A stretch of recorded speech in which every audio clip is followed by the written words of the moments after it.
ഇവന്റെ പല്ലുവിയുടെയും നാളത്തെ നല്ലൊരു കഥ കേട്ടാലോ? അതിനൊപ്പം ഒരു കാര്യം പറഞ്ഞോട്ടെ, വീഡിയോ ഇഷ്ടപ്പെടുവാണെങ്കിൽ നിങ്ങളൊന്ന് ഹൈപ്പ് ചെയ്യാൻ മറക്കരുത്. അങ്ങനെ നാളത്തെ കഥയെ നമ്മൾ കാണുന്നത് ഇന്ദ്രൻ പുതിയ പ്ലാനും പദ്ധതികളും തയ്യാറാക്കുവാണ്. ഇനിയിപ്പം തന്നെ കുറിച്ച് എന്തെങ്കിലും തെറ്റിദ്ധാരണകള് സേതുവിന്റെയും പല്ലുവിയുടെയും ഒക്കെ മനസ്സിൽ കടന്നുകൂടിയിട്ടുണ്ടെങ്കിൽ അതെല്ലാം മാറ്റണം. ഈ അച്ചു എന്ന് പറയുന്നവളെ തന്നെ ഒറ്റ കൊടുത്തിട്ടുണ്ട്. അപ്പൊ അത് അങ്ങനെ എന്തെങ്കിലും ഒരു കാര്യം ഉണ്ടെങ്കിൽ അവരുടെ മനസ്സിലൊരു കരട് വീട് കാണും സേതുവിന്റെയും പല്ലവിയുടെയും. അത് അവിടുന്ന് മാറ്റേണ്ട ഉത്തരവാദിത്വം തനിക്കുണ്ട്. അങ്ങനെ ഇന്ദ്രൻ നേരെ ഒരു ഷോപ്പിലേക്ക് ചെല്ലുവാണ്. ഈ ടോയ്സ് ഒക്കെ വിൽക്കുന്ന ഒരു ഷോപ്പിലേക്കുന്നു. അവിടെ പോയി കുറെ ഈ പാവക്കുട്ടികൾ ഒക്കെ വാങ്ങിച്ചിട്ടാണ് വീട്ടിലേക്ക് വരുന്നത്. കുറെ എന്ന് പറഞ്ഞിട്ടുണ്ടെങ്കിൽ ഒരുപാടെണ്ണം ഉണ്ടായിരുന്നു, ഒരു 10-15 ഉണ്ടായിരുന്നു. അത്രയും വാങ്ങിക്കൊണ്ട് വീട്ടിലേക്ക് വരിക. അപ്പോഴേക്കും പ്രതാപനും കൂടെ ഇറങ്ങിച്ചെന്നു. പ്രതാപൻ ചോദിച്ചു, ഇതെന്താ ഇന്ദ്രാന്ന് ചോദിച്ചു. ഇതാണ് നമ്മുടെ പുതിയ പ്ലാൻ എന്ന് പറഞ്ഞു. പുതിയ പ്ലാനോ? നീ കണ്ടോ പ്രതാപ, ഈ ഇന്ദ്രൻ ആരാ എന്താണെന്ന് നിനക്കെതിരായിട്ട് മനസ്സിലായിട്ടില്ല. ഞാൻ കളി തുടങ്ങിയിട്ടുള്ളൂ. ഇന്ദ്രൻ വിളിക്കുന്നിടത്ത് ഇനി ഋതു വരുമെന്ന് പറഞ്ഞു. ഋതു മാത്രമല്ല, പൂർണ്ണിയാമ്മ, ബാക്കി എല്ലാരും ഈ ഇന്ദ്രനോടൊപ്പം ആയിരിക്കും അവരൊക്കെ ഇനി നിൽക്കാനായിട്ട് പോന്നെ. അത് കേട്ടപ്പോ പ്രതാപൻ പറഞ്ഞു, അതൊക്കെ വല്ലതും നടക്കുമോന്നോ നീ നോക്കിക്കോളാനൊക്കെ പറഞ്ഞു. അങ്ങനെ ഭയങ്കര സന്തോഷത്തോടു കൂടിയിട്ട് ഇന്ദ്രനകത്തേക്ക് കയറി തുടങ്ങുന്ന സമയത്ത് പ്രതാപന്റെ കയ്യിലേക്കും കുറച്ചും കൊടുത്തു. ഇതും കൂടി പിടിക്കാൻ പറഞ്ഞു. അങ്ങനെ രണ്ടുപേരും കൂടെ അകത്തേക്ക് കയറി വരുവാണ്. അപ്പോഴേക്കാണ് ബേബി ചേച്ചി അങ്ങോട്ട് വരുന്നത്. ബേബി ചേച്ചി, ഇതെന്താ ഇന്ദ്ര, നീ വല്ല കട തുടങ്ങാൻ പോവാണെന്ന് ചോദിച്ചു. കടയൊന്നും അല്ല, ഇതേ എന്റെ കുഞ്ഞ് പറക്കാൻ പോലെ കുഞ്ഞിന് വേണ്ടിയിട്ടുള്ളതെന്ന് പറഞ്ഞു. ബേബി ചേച്ചി അന്തം വിട്ട് നോക്കി നിൽക്കുകയാണ്. കുഞ്ഞ് പറന്നിട്ടും കൂടെ ഇല്ല. അപ്പോഴാണ് പൂർണിമ, പല്ലവി, സേതുവൊക്കെ അങ്ങോട്ടേക്ക് ഇറങ്ങി വരുന്നത്. ഇന്ദിന്റെ കയ്യിൽ ഇത് പാവക്കുട്ടികളെല്ലാം ഇരിക്കുന്ന കണ്ടു. അപ്പോഴേക്ക് സേതു ചോദിച്ചു, ഇതെന്തിനാടാ ഇന്ദ്ര? അതൊക്കെ ഉണ്ട്. ആ സമയമാണ് ഋതു വരുന്നത്. ഋതുവിനെ കണ്ടു കഴിഞ്ഞപ്പോഴത്തേനും ഇന്ദ്രൻ അങ്ങോട്ട് വന്നു. ഋതുവിനോട് പറഞ്ഞു, മോളെ ഋതു, ഇതേ അങ്ങോട്ട് പിടിക്കാൻ പറഞ്ഞു. ഇത് കേട്ടപ്പോ ഋതു ചോദിച്ചു, ഇതെന്തിനാ ഞാൻ വാങ്ങണേന്ന് ചോദിച്ചു. ഇതെന്തു പറിച്ചില്ല മോളെ നീ പറയണേ? ഇത് നിനക്ക് വേണ്ടിയിട്ടുള്ളതല്ലേന്ന് ചോദിച്ചു. എനിക്ക് വേണ്ടോ? എനിക്ക് വേണ്ടിട്ടോ? അതെ, പാവ കൊണ്ട് കളിക്കേണ്ട പ്രായമൊക്കെ എനിക്ക് കഴിഞ്ഞു പോയെന്ന് പറഞ്ഞു. അയ്യോ അങ്ങനെയല്ല, ഇതേ നിന്റെ കുഞ്ഞിന് വേണ്ടിയിട്ട്, നിന്റെ വയറ്റി വളരുന്ന കുഞ്ഞിന് വേണ്ടിയിട്ടുള്ള ഇതെന്ന് പറഞ്ഞു. അത് കേട്ടപ്പോൾ ഋതു പറഞ്ഞു, ഓഹോ അപ്പൊ അടുത്ത അടവ് അഭ്യാസമായിട്ട് വന്നിരിക്കുമല്ലേ എന്നും പറഞ്ഞുകൊണ്ട് ഇന്ദ്രന്റെ കയ്യിൽ പാവം പിടിച്ച് ഒറ്റ ഏറ് കൊടുക്കുകയാണ്. ഇത് കണ്ടപ്പോ പൂർണ്ണിമ വെച്ചു, നീ എന്താ ഋതു കാണിച്ചെന്ന് ചോദിച്ചു. എന്താ കാണിച്ചെന്നോ? മനസ്സിലായല്ലേ? നിന്റെ അടവ് അഭ്യാസം ഒന്നും എന്റെ അടുത്ത് നടക്കില്ല ഇന്ദ്ര എന്ന് ഇന്ദ്രനോട് പറയുകയും ചെയ്തു. ഇന്ദ്രൻ പറഞ്ഞു, ഞാൻ എന്ത് തെറ്റാ ചെയ്തേ? നിനക്ക് വേണ്ടെങ്കിൽ വേണ്ട, നമ്മുടെ കുഞ്ഞിന് വേണ്ടിയിട്ടല്ല ഞാൻ വാങ്ങിയത്.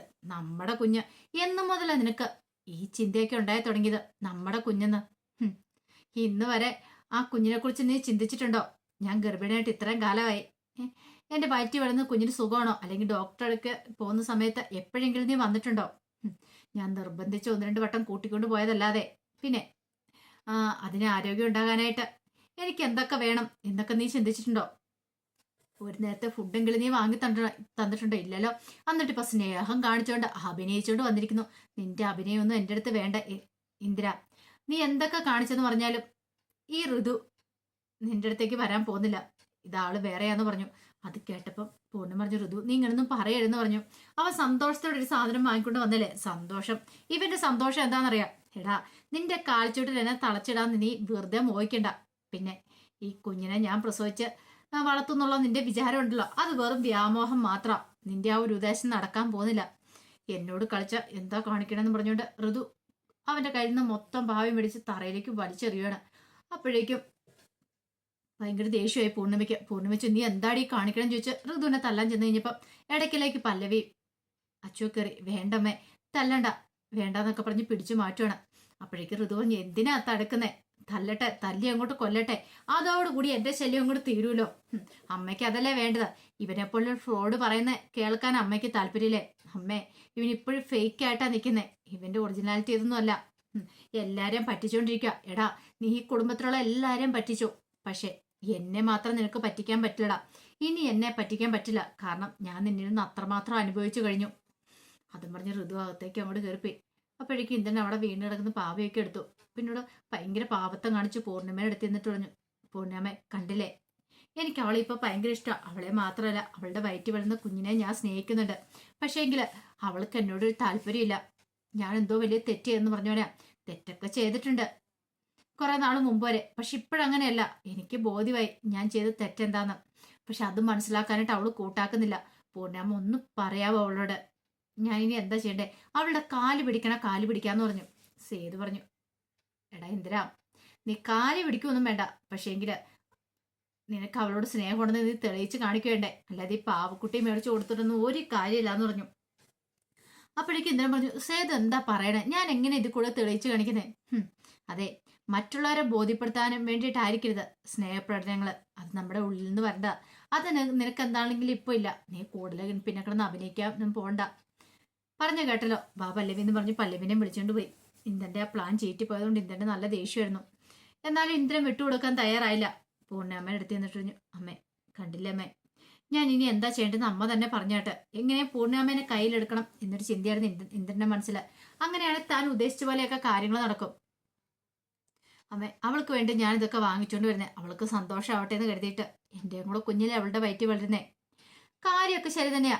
എനിക്ക് ആദ്യം ആ കുഞ്ഞിനെ ഇഷ്ടമില്ലായിരുന്നു, പക്ഷെ ഇപ്പം അങ്ങനെയല്ല. സേതുവും പല്ലവി എല്ലാവരും ചേർന്ന് എന്റെ മനസ്സ് മാറ്റി. അതുകൊണ്ടാണ് ഞാൻ പറയണെന്നൊക്കെ പറഞ്ഞു. പൂർണ്ണിമാനും മറുപടി ഒന്നും പറയാതെ അകത്തേക്ക് കയറിപ്പോയി. പ്രധാൻ ചോദിച്ചു, ചീറ്റിപ്പോയല്ലേന്ന് ചോദിച്ചു. എവിടുന്ന്? എടാ, ചീറ്റി പോയിട്ടൊന്നുമില്ല, കളി തുടങ്ങിയിട്ടല്ലേ ഉള്ളു. ഇന്ദ്രന് കാണിച്ചു കൊടുക്കാന്നൊക്കെ പറഞ്ഞിട്ട് ഇന്ദ്രനോടേക്ക് അവിടെ നിന്ന് അങ്ങോട്ട് പോവാണ്. ഇതേ സമയം സേതുവിനെ മയൂരി വിളിച്ചു. മയൂരി വിളിച്ചിട്ട് ശ്രീകാന്ത് പറഞ്ഞ കാര്യങ്ങളൊക്കെ പറയണേ. എല്ലാം കേട്ടിഞ്ഞപ്പോ സേതു പറഞ്ഞു, നീ വിഷമിക്കേണ്ട മോളെ, എന്താണെങ്കിലും അധികം വൈകാതെ തന്നെ നിന്റെ ശ്രീകാന്തിന്റെ വിവാഹം ഈ ഏട്ടൻ നടത്തി തരുമെന്ന് പറഞ്ഞു. നടക്കും തോന്നില്ല ഏട്ടാ, അച്ഛനെ എതിർത്ത് നിൽക്കുവാന്ന് പറഞ്ഞു. അതെ, ഞാൻ വേണുഗോപാൽ സാറിനെ വന്നത് കാണാം, കണ്ട് സംസാരിക്കാന്ന് പറഞ്ഞു. അതും കൊണ്ടൊന്നും ശരിയാവും തോന്നില്ല. ശ്രീകാന്തിന്റെ വീട്ടുകാർ വന്ന് മാപ്പ് പറയണമെന്നോ പറയണേ.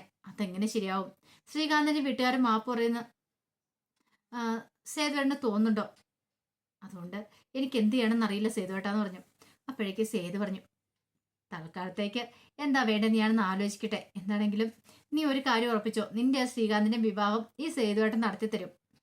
സേതുവേട്ട, പക്ഷെ അച്ഛനെ എതിർത്തോണ്ടിരിക്കുക. എതിർക്കട്ടെ, അന്ന് സാരില്ല, അതൊക്കെ പറഞ്ഞ് ഞാൻ സമാധാനിപ്പിച്ചോളാം. ഇതിനേക്കാളും വലിയ പ്രശ്നം ഉണ്ടായിട്ട് നമ്മൾ സോൾവ് ചെയ്തില്ലേ, പിന്നെ ഇതാണോന്ന് ചോദിച്ചു. അങ്ങനെ പിറ്റേ ദിവസം സേതു വേണുഗോപാലിനെ കാണാൻ ചെന്നു. വേണുഗോപാലിനെ കണ്ട് സംസാരിക്കുന്ന സമയത്ത് ലക്ഷ്മിയമ്മ എങ്ങോട്ടേക്ക് ചായയൊക്കെ ആയിട്ട് വരുന്നത്. അങ്ങനെ ചായയൊക്കെ കൊടുത്തിട്ട് ചോദിച്ചു, മോന് സുഖമാണെന്നൊക്കെ ചോദിക്കുന്നുണ്ട്.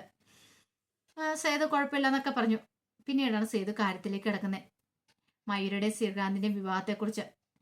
അവർക്ക് രണ്ടുപേർക്കും പരസ്പരം ഇഷ്ടമാണ്, നല്ല കുടുംബക്കാരാണ് താൻ ശ്രീകാന്ത്. അപ്പൊ പിന്നെ എന്തുകൊണ്ടാ വേണുഗോപാൽ സാർ ഇതിനെ എതിർക്കുന്നത്? അതിന്റെ ആവശ്യം എന്താന്ന് ചോദിച്ചു. പിന്നെ ഞാൻ മാര്യേജ് സർട്ടിഫിക്കറ്റ് കൊണ്ട് കൊടുക്കുവാണെങ്കിൽ ഈ കല്യാണം നടക്കുമെന്നാ പറഞ്ഞിരിക്കുന്നത്. അങ്ങനെയാണെങ്കിൽ ഈ കല്യാണം നടത്തിക്കൂടെ സാറേ? വെറുതെ എന്തിനാ? സാറല്ലേ പറഞ്ഞത് ഈ കല്യാണം നടന്ന് കാണണമെന്ന്. അത് കേട്ടപ്പോ വേണുഗോപാൽ പറഞ്ഞു, ശരിയാ, കാര്യങ്ങളൊക്കെ ഒക്കെ തന്നെയാ, പക്ഷെ ഇപ്പോഴെന്താണല്ലോ എനിക്ക് അവനും മയൂരും നമ്മൾ വിവാഹത്തിനൊട്ടും താല്പര്യമില്ല എന്ന് പറഞ്ഞു. അത് കേട്ടപ്പോൾ സേതുവിന് ഭയങ്കര വിഷമായി. സേതുവിന് സാറേ ചെയ്യുന്ന ശരിയായിട്ടുള്ള കാര്യമല്ല. അവർക്ക് രണ്ടുപേർക്കും പരസ്പരം അറിയാം, പിന്നെ അവരൊന്നായി ജീവിക്കാൻ ആഗ്രഹിക്കുന്നുണ്ട്, അവരെ നമ്മൾ പിരിക്കേണ്ട കാര്യമുണ്ടോ? അങ്ങനെയൊക്കെ സേതു മാക്സിമം വേണുഗോപാലിനോട് പറയുന്നുണ്ട്. ഒടുവിൽ അവരുടെ വീട്ടിൽ നിന്ന് വരട്ടെ എന്നായി വേണുഗോപാല്. അവർ വന്ന് കാണട്ടെ, കണ്ട് ഇഷ്ടപ്പെട്ടെ എന്നിട്ട് നമുക്ക് ബാക്കി തീരുമാനിക്കാമെന്ന് പറയണം. അപ്പൊ അതിന്റെ വിശേഷങ്ങളൊക്കെ കാണാൻ പോകുന്ന ആളെ. ആ വിശേഷങ്ങൾക്കായി നമുക്ക് എല്ലാവർക്കും കാത്തിരിക്കാം കേട്ടോ. ഒരിക്കൽ കൂടി എല്ലാവർക്കും ശുഭരാത്രി നേർന്നോട് നിർത്തുന്നു. നന്ദി.